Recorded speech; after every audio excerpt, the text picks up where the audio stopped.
Welcome to everyone. So in today's video lectures, we are going to discuss the topic that is the banking services. And this topic has been selected from the subcourse financial literacy. So in this topic, we are going to discuss the concept of bank, the types of bank, the functions of bank, what is banking system, what are the various types of banking system, and so on.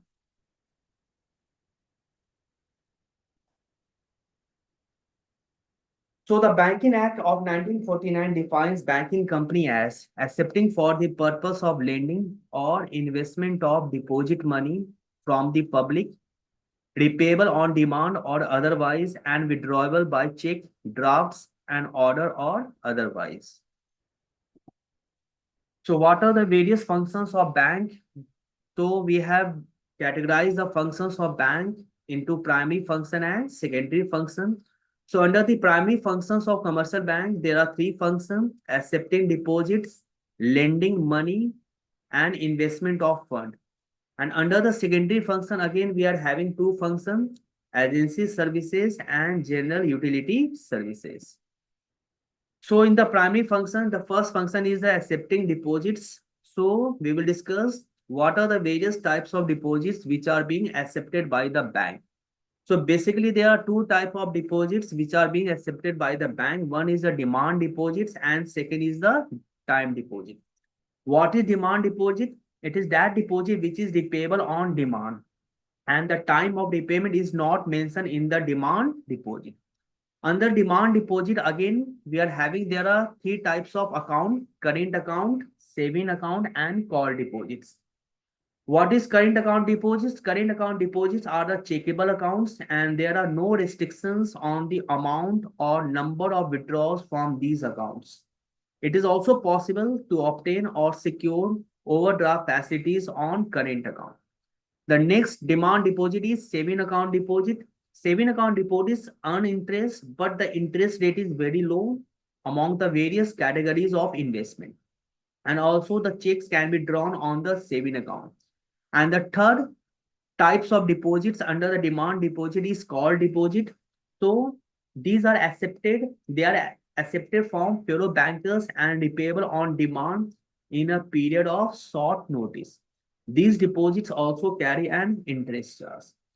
The second type of deposit is the time deposit. So what is time deposit? It is the bank deposit that is not repayable on demand. In this deposit, the money is fixed for a given period of time. They are also known as fixed deposit or recurring deposits. Now we will discuss the method of lending. So lending, it is a secondary function of the commercial bank. It is a second function of the commercial bank. And out of the deposit receipts, a bank lends money to the traders and the businessman. Money is lent usually for short periods only. So these are the following methods of lending. The first one is the term loan, second is the cash credit, third is the overdraft, and fourth is the bill discounting. So what is term loan? So in case of term loan, the bankers advance a lump sum for a certain period at an agreed rate of interest.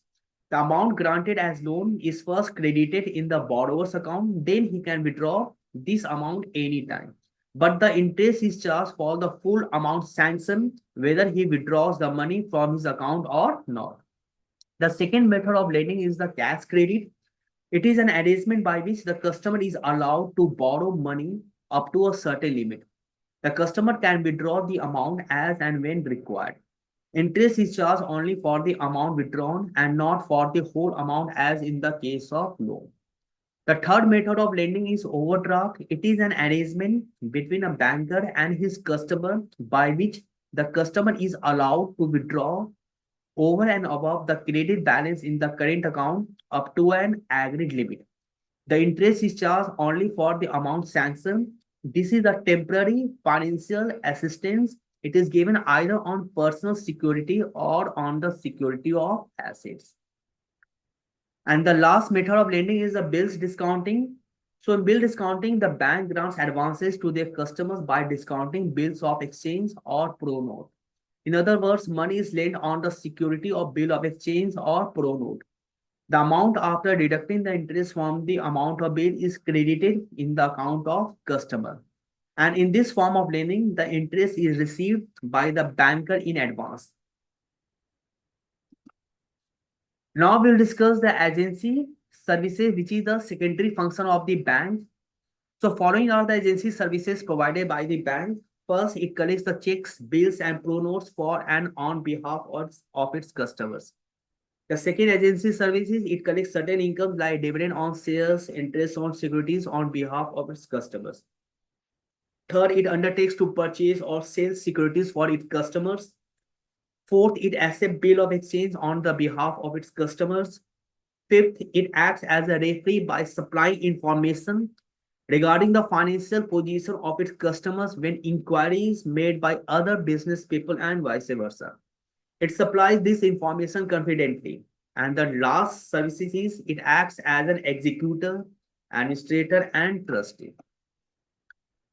Under the secondary function, there is the another function that is the general utility services.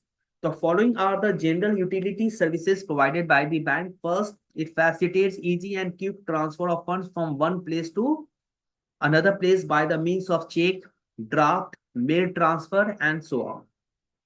Second, it issues letter of credit, traveler's check, gift checks, etc. Third, it deals with foreign exchange transaction, thereby helping the importers and exporters.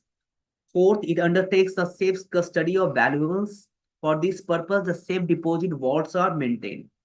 Next, banks makes arrangement for transport, insurance, and warehouse of goods. Next, it underwrites the shares and debentures of the newly promoted joint stock companies. It also provides tax consultancy services. It also provides cash consultancy services on technical, financial, and managerial and economic aspects for the benefit of micro and small enterprises. Now we'll discuss the classification of banks. So on the basis of function, these are the banks. The first is the central bank. Second is the commercial bank. Third is the industrial bank. Fourth is the agricultural bank. Next is the saving bank. And last one is the mortgage bank. So what is central bank? The central bank is the head, the leader and supervisor of the banking and monetary system of the country. Then what is the commercial bank? These banks are the profit-seeking institutions. They receive deposits, advance, loans, and credit creation. The third is the industrial bank. These banks solve the specific financial problems of the industry by providing funds for the purchase of raw material and machinery. What is agriculture bank? These banks provide loans for the purchase of seeds, fertilizers, and agriculture equipments. What is saving bank? These banks collect saving of the people. These banks have been established to promote saving habits among the people of low earnings. Then comes the mortgage banks. These banks mortgage lands, houses, and other property and advance loans. On the basis of ownership, there are three types of bank. One is the public bank, second is the private, and third is the cooperative. Public bank, basically, these banks owned and supervised by the government. Private banks are the banks owned by the private players. And what is cooperative bank? A cooperative bank is a financial entity. This belongs to its members, who are at the same time the owners and the customers of their bank. On the basis of domicile, there are four types of bank: domestic bank, foreign banks, then comes the scheduled bank and non-scheduled bank. Domestic banks are the banks that are registered within the country. Foreign banks are the banks which are registered in foreign countries. Examples are Standard Chartered banks, City banks, etc. What is scheduled bank? It is the bank that is listed under the second schedule of RBI Act 1934. In order to be included under this schedule of the RBI Act, banks have to fulfill certain conditions such as paid up capital and reserve of at least 5 lakh and satisfying the reserve banks that it appears are not being conducted in a manner prejudicial to the interest of its depositors. And what is non-scheduled bank? These banks which are not working under the supervision of central banks are known as non-scheduled banks. These banks have a minimum paid up capital of rupees 50,000 but not more than rupees 5 million. Non-scheduled banks also function in the Indian banking space in the form of local area bank. On the basis of incorporation, we are having charter bank and statutory bank. These charter banks are the banks which are established by the order of the king or the royal order. These bank functions laid down by the charter. What is statutory bank? These banks are formed by the order of the head of the state or by the special act of the parliament. What is banking system? It refers to the network or group of financial institutions such as banks and credit unions that provide various financial services to the individuals, businesses, and governments. So there are three types of banking system. One is the unit banking system, second is the branch banking system, and third is the mixed banking system. What is unit banking system? It is a system of banking under which banking services are provided by a single banking organization. It means such a bank has a single office or place of work. It has its own governing body or board of directors. It functions independently and is not controlled by any other individual, firm, or body corporate. What is branch banking system? It refers to a single bank which operates through various branches in a city or in a different location or out of cities. In this type of banking system, a big bank as a single ownership operates through a network of branches spread all over the country. And the last is the mixed banking system, when a bank combines the deposit as well as investment banking activities. It is called as mixed banking system. In other words, when the banks perform the dual function of commercial banking and investment banking, that is provides long-term lending to the industries. So this is all about the banking services. So today we have discussed what is bank, the classification of banks, the functions of bank, what is banking system, and the types of banking system. So with this, I'm going to end the lecture. Thank you.